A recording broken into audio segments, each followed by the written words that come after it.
Just a short while ago, there was a Speaker Pelosi and a Senate Majority Leader named Harry Reid. And if this is so reprehensible now, why was it reprehensible back then when they were actually in positions and leaders of the House and the Senate?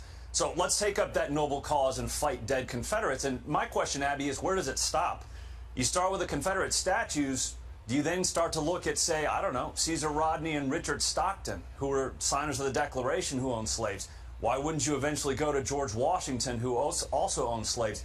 My question is, where does this end? And I've actually made the argument it starts with the Confederate statues, it goes to the founders, and ultimately I know there are some on the left that are going to go after the other monuments of the founders, including the Constitution. At some point you have to say, we understand, I get it, but at the same time, why are we going back and relitigating parts of our history that in many ways we've already paid for the sins of what we've experienced? And so they are playing politics at this point. And Abby, the thing that I'm concerned about with this identity politics, it is a poison.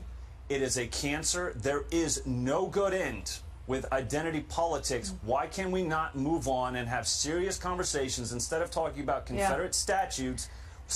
Why can we not talk about health care reform and tax reform and infrastructure?